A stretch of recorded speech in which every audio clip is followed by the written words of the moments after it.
Que todos los seres son creados iguales y tienen el derecho a la vida, la libertad y la búsqueda de su felicidad. Por lo tanto, todos los animales tienen el mismo derecho natural a existir como cualquier otro ser vivo. Todos los animales tienen derecho a ser libres, a vivir su vida en sus propios términos, como se pretende por su naturaleza. Todo animal tiene derecho a comer, dormir, estar física y psicológicamente cómodo, móvil, sano, seguro y con todas sus necesidades naturales y esenciales. Como tal, todo animal debe estar libre de hambre, sed, desnutrición, malestar físico, agotamiento, reclusión en contra de su voluntad, maltrato abusivo o ocasiones crueles, dolor, lesiones y enfermedades, temor y angustia, y libre de expresar sus patrones normales de comportamiento. Todo animal tiene el derecho de reproducirse, vivir con sus hijos, familias o comunidades y mantener una vida social normal. Tienen derecho también a vivir en su medio ambiente, crecer al ritmo natural de su especie y mantener una vida que corresponda a su longevidad. Los animales no son propiedad o producto de los seres humanos y no son suyas para utilizar en su beneficio o sustento. Por lo tanto, para que sean libres de la esclavitud, explotación, opresión, victimación, brutabilidad, abuso y cualquier otro tratamiento que desconoce su seguridad, voluntad y dignidad, no deben ser sacrificados para alimentos, asesinados a causa de sus pieles, por experimentación, motivos religiosos, utilizados para trabajos forzados, maltratados y asesinados, por deporte y entretenimiento, o que sean objeto de malos tratos para beneficio comercial, acosados, perseguidos y exterminados por placer, necesidad u otros fines. Los seres humanos debemos hacer todo lo que esté a nuestro alcance para proteger a los animales. Cualquier animal que depende de un ser humano tiene el derecho a la alimentación y atención, y no serán abandonados o asesinados. Los animales que han muerto deben ser tratados con respeto y dignidad, como seres humanos. Hacemos un llamado por la protección de estos derechos. Deben ser reconocidos y defendidos por la ley, como son los derechos humanos.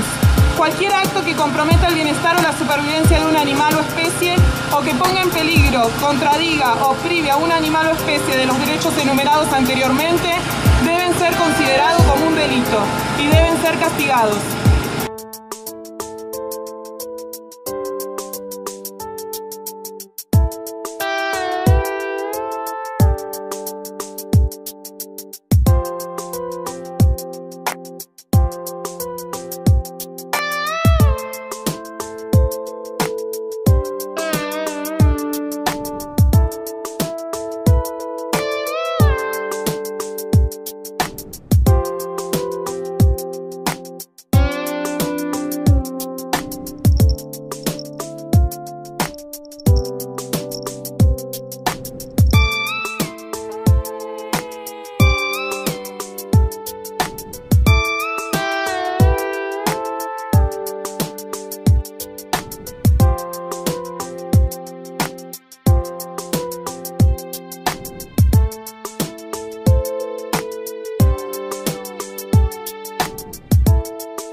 and circuses teach misinformation and domination. Not anything we should be teaching our children about animals. But there is reason for hope.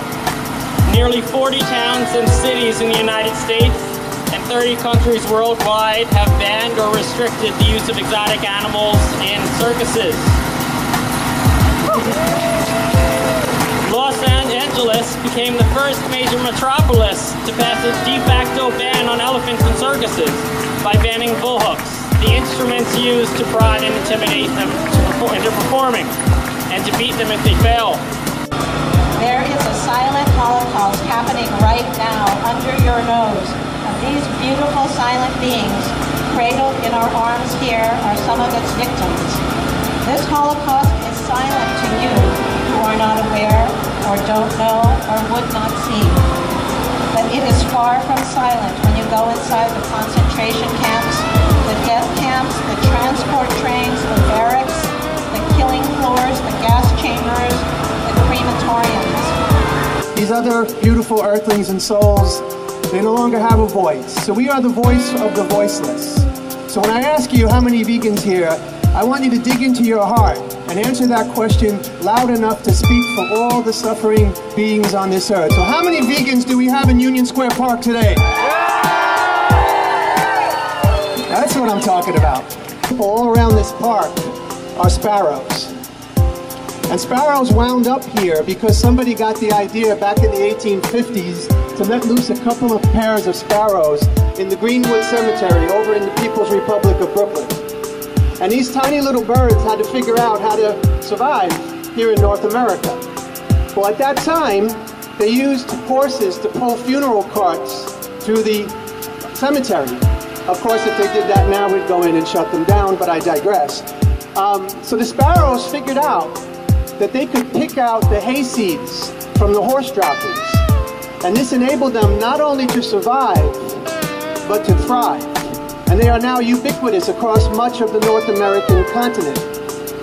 So the lesson here for us is that when we live in a culture that feeds us practically nothing but horse shit, it's our responsibility to pick out the hay seeds that enable us not only to survive, but to thrive and to help other beings on this earth. Because we are surrounded by horse shit, or as it's more commonly called, bullshit.